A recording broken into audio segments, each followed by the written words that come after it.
안보를 의지한 나라들이 있습니다. 안보를 외세에 의지하고 싶은 나라들도 있고, 외세를 이용해 안보의 도움을 받으려는 나라도 있습니다. 국가의 정체성을 찾기 위해 머물던 외세를 내보낸 나라도 있고, 머무는 외세의 간섭에 저항해 불편하지만 군사주권을 확립하려는 나라도 있습니다.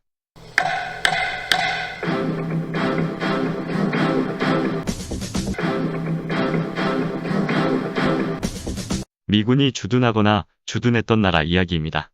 주둔하는 모습은 같지만 주둔하는 내용이 모두 같지 않습니다. 외세에 언제까지나 의지만 하려고 하다가 자주국방이나 국민의 나은 삶, 나라의 굳건함엔 전혀 관심이 없이 권력자가 일족의 부귀영화만 쫓던 월남처럼 패망한 최악의 나라도 있습니다. 반면 월남과 반대의 나라들도 있습니다. 정치적으로 냉전의 대립 속에서 같은 편이어야 하고 미국이 버릴 수 없는 국제적 역학관계를 이용해 핵을 개발했던 영국과 프랑스 같은 나라도 있고, 이 나라들에선 미군이 지켜준다는 그런 말을 하지 않습니다. 자유와 민주주의를 함께 수호한다는 말을 합니다. 지켜준다 그런 말은 미국이 하지요. 그 말에 긍정도 부정도 하지 않습니다. 독일처럼 모든 군사기술을 최고 수준으로 가졌음에도 군사대국을 포기하고 경제에만 집중하려는 나라도 있습니다. 유사시가 임박했을 때 언제든 준비할 수 있다는 자신감이 넘치고, 나토의 적대국인 러시아와 긴장 관계보다는 경제 협력을 선택해 미국의 심기가 불편하기도 합니다. 영국이나 프랑스나 독일의 경우 미군에게 가라고는 하지 않지만 간다고 미국이 먼저 말할 국가도 아닙니다. 미국도 그 사실을 잘 알기 때문에 트럼프 이전까지는 방위비라는 말 자체를 하지 않았고, 바이든은 동맹을 불쾌하게 했던 트럼프의 그런 언행을 지워 신뢰를 회복하려고 정권 초반의 역량을 집중하고 있습니다. 독일과 러시아 사이에 위치해 폴란드처럼 막연한 불안감을 갖고 살아가는 나라도 있습니다. 아주 오랜 기간 두 나라의 침공을 견디며 살아왔던 역사가 있습니다. 유전자에 각인될 만큼 견뎌내야 했습니다. 폴란드는 미군 주둔을 희망하는 나라입니다. 주둔을 허용하고 희망한다는 말하면서 미국을 이용하고 싶어 합니다. 미국이 보기에 폴란드는 정치 군사적으로 도움이 되는 나라가 아닙니다. 가까이 오는 미군을 러시아가 반길 일도 아니고, 독일 입장에선 같은 나토 회원국이며 독일에서 폴란드에 미치는 영향력이 미군 때문에 줄어드는 것을 원치 않고, 유로존에 속한 국가가 유로존 연합이 아닌 다른 나라에 의지하길 원치 않습니다. 미군이 주둔한다 하여 한국이나 일본처럼 어느 정도 폴란드군이나 폴란드 내정에 영향력을 행사하기도 어렵습니다. 폴란드가 원하는 건 주둔하는 필요 경비를 제공할 테니 머물러만 달라는 것이지 간섭해 달라는 것이 아닙니다. 독일이나 한국, 일본처럼 대규모로 주둔하려고는 하지 않습니다. 미국 입장에서 폴란드 주둔 미군은 주둔비를 주겠다고 해도 썩 내키는 나라가 아닙니다. 필리핀은 미국에 2번의 점령을 당하고 한 번은 강제로 방위조약을 맺었습니다. 2번의 부침에 200만 명 정도의 필리핀인들이 미군의 손에 죽임을 당했습니다. 필리핀은 단 한 번도 잘 살아본 적이 없습니다.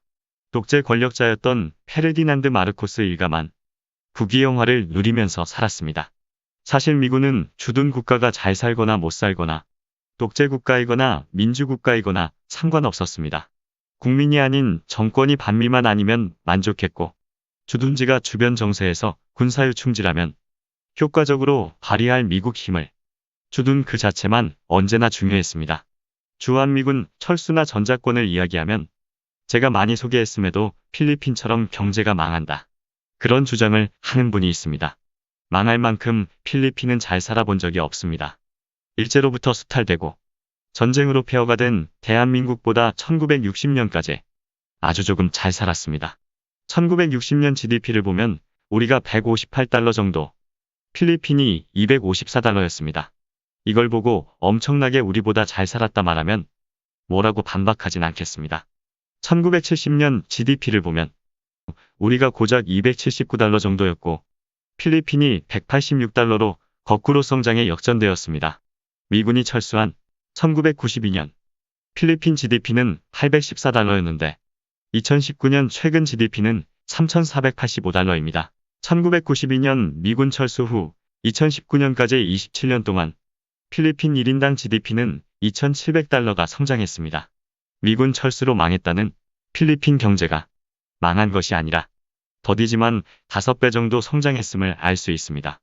필리핀이 아쉬운 점은 미군이 주둔하던 시절 대부분을 집권했던 마르코스 대통령에게 자주 국방하려는 생각이 없었다는 것입니다.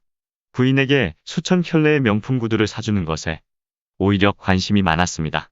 주둔을 위해 아키노 정권과 협상하던 미군은 피나투보아산이 폭발하자 필리핀을 떠납니다. 이때까지 동남아시아 해역에서 힘의 균형을 잡았던 미군의 공백을 GDP 700달러의 나라가 메울 수는 없었습니다. 힘의 공백이 생기고 중국이 개혁개방으로 정책을 수정한 1990년부터 중국에 일방적으로 힘에서 밀리게 됩니다. 중국 어선 수백 척이 몇 달씩 영해에 정박하고 이런 상황을 정리하지 못하고 폭격해버릴 용기도 없는 상황에서 필리핀은 중국의 경제 또한 의존하는 형편입니다. 중국이 필리핀 경제를 잠식하며 내건 조건조차 미국에선 거절했었습니다. 중국이 동맹국에서 정치적 힘을 지니게 되는 것을 왜 내버려 두었을까요? 필리핀은 미국과 아직도 군사동맹국입니다. 한국이 맺은 동맹조약과 조금도 다르지 않습니다. 필리핀이 시료 지배 중인 곳을 함께 방위하기로 조약이 되어 있습니다. 그런데 미국이 항해의 자유는 부르짖으면서 필리핀을 도울 생각이 별로 없습니다. 왜일까요? 미군이 효과적인 힘을 보일 만큼 주둔하는 조건이 아니라면 필리핀이란 나라는 미국에 그다지 쓸모가 없습니다. 인도태평양 패권은 군사요충지에 미군이 주둔함으로 생기는 것이지 주변국과 방위조약으로 생기지 않습니다. 어떤 사고를 하는 자가 나라를 이끄느냐, 국민은 어떤 사고로 정권을 보느냐가 나라의 운명을 결정하기도 하고 미래 후손들 삶에 큰 영향을 줍니다. 제가 전작권 이야기를 하면 댓글에 식민지다, 점령군이다 이런 댓글을 봅니다. 불평등한 소파협정이나 전작권 등을 보면 그런 감정이 드실 수 있지만 한국이 미국 식민지도 아니고 미군이 한국을 점령한 점령군도 아닙니다. 그런 생각이 든다면 불합리한 것을 바꾸도록 노력해야겠습니다. 미군이 주둔한 나라에선 단 한 나라도 예외 없이 미군이 문제를 일으키고 대한민국과 마찬가지로 처벌하지 못합니다. 전작권의 경우가 특별한 경우이고 전작권은 얼마 전 해제된 미사일 지침처럼 그 많은 동맹국 중에 대한민국에만 적용하고 있는 잘못된 일입니다. 미사일 지침처럼 잘못된 전작권 또한 마땅히 우리가 반환받아야 합니다. 지금 전작권 협상은 박근혜 정부가 연기하며 합의해버린 3가지 검증 단계를 밟고 있습니다. 여기서 많은 분이 그냥 선언해버리지 그걸 하고 있느냐고 말합니다. 대한민국 정부가 선언을 통해 언제든 주한미군 사령관의 전작권을 무력화할 수 있습니다. 당연합니다. 우리가 식민지가 아니기 때문입니다. 그런데 국가 간의 약속은 그리 단순하지 못합니다. 반드시 뒤집을 만한 명분이 필요하고 그 명분은 상대가 인정할 만한 것이어야 합니다. 명분과 정치적 여건만 되면 정상 간 합의로 미사일 지침이 해제된 것처럼 전작권도 정상 간 합의로 바로 반환받을 수 있습니다. 트럼프가 했던 3가지 일을 잠깐 보겠습니다. 취임하고 조약에 참여한 나라들과 의논하지 않고 이란과의 핵협정을 파기했습니다. 이란과 협정은 미국이 단독으로 이란과 맺은 협정이 아닙니다. 나머지 국가를 모두 무시해버린 것입니다. 대놓고 적대는 하지 못하지만 이 일로 유럽연합의 홀로 서기가 빨라졌고 미국은 신뢰하기 힘든 나라가 되었습니다. 트럼프가 그다음 한 일은 8.2기 후협정 탈퇴입니다. 취임 직전 연도인 2016년에 발효된 이 협정에서 미국은 주도적인 역할을 했습니다. 그런데 미국에서 대통령이 바뀌자마자 1년도 안 되어 안 하겠다고 하더니 탈퇴해버렸습니다. 탈퇴 조건에서 탈퇴 후 2년간 유예한다는 조건이 있어 2020년 11월에 미국은 탈퇴가 되었습니다. 바이든이 취임하자마자 가장 먼저 서명한 행정문서가 8.2기 후협정 재가입 명령입니다. 3번째는 유엔 산하 기구인 WHO와 WTO 무력화 시도입니다. 누구나 아는 일처럼 미국이 주도해 지금의 유엔이 만들어졌고 그동안 유엔을 이용해 가장 많은 이익을 보는 국가가 미국이었습니다. 국제사회에서 군사적인 문제나 경제적인 문제, 질병 등과 같은 인권적 문제를 다루자고 미국이 앞장서 만든 기구들 중에 WHO와 WTO가 있습니다. 유엔의 기구들은 선도국이라 불리는 나라들이 만들고 운영합니다. 유엔 상임이사국을 빼면 독일, 일본 정도가 영향력을 행사합니다. 트럼프는 이 두 기구가 자신의 마음에 들지 않는다고 무력화하려 했습니다. 국제사회 약속을 눈에 보이는 고민이나 이해를 구하는 노력도 없이 일방적으로 파기하는 것입니다. 이 세 사건을 보는 국제사회는 어떨까요? 워낙 힘이 강한 나라이니 대놓고 욕하거나 배척하지 못합니다. 수용 가능한 정도의 비판만 할 뿐입니다. 그렇지만 속마음은 그렇지 않습니다. 언제든지 등을 돌릴 수 있는 나라라고 인식되었으며 미국과 맺는 협정들의 값어치가 소중함에서 찜찜함이 되어버렸습니다. 미국이 하는 주장이 아무리 옳아도 그 주장을 그대로 보기가 어렵게 되었습니다. 이제 모든 나라가 미국과 협정을 맺을 때 미국이 등 돌릴 것을 예상하고 안전장치를 마련하려고 할 것입니다. 이란과 핵협정이 순탄치 않은 것도 이란이 그런 안전장치를 요구하기 때문입니다. 미국도 상대국과 약속을 의논 없이 파기하면 국제사회에서 천덕꾸러기가 됩니다. 미국은 힘이라도 강한 나라지만 우리나라는 미국처럼 힘이 강하지 않습니다. 미국이 하듯 수용할 만큼 비판 정도로 나무라고 정리가 되지도 않습니다. 자신은 약속을 개떡같이 여겨도 자신의 한 약속은 철저히 지키라고 압박하는 나라가 다름 아닌 미국입니다. 참 어처구니없게도 대한민국 정부가 시간 되면 그냥 받으면 되는 것을 검증을 받은 후 찾아오겠다며 미국과 국가 간 협정을 맺고 전자권을 연장해 버렸습니다. 전자권은 중요한 주권입니다. 주권 중에 가장 강력한 주권입니다. 그런 주권임에도 일방적으로 선언하고 찾아오기에는 불행하게도 상대가 좋지 않습니다. 명분이 필요합니다. 정부는 검정시험에 임하고 있습니다. 그 나머지 명분은 국민과 정치권 언론이 만들어줘야 하는데 아시다시피 제 채널 구독자분들만큼 관심 있는 분들이 별로 없습니다. 최근에 전자권을 말하는 분들이 생겨나고 있어 참 고맙고 뿌듯한 마음이 듭니다. 한국은 미군 주둔을 어떤 시각으로 바라보는 나라여야 할까요? 우리 한국은 영국과 프랑스, 독일 같은 유럽 국가나 일본처럼 산업화 기술이 있던 나라가 아닙니다. 산업화 기술이 있던 나라들은 국가를 재건하는 것이 어렵지 않습니다.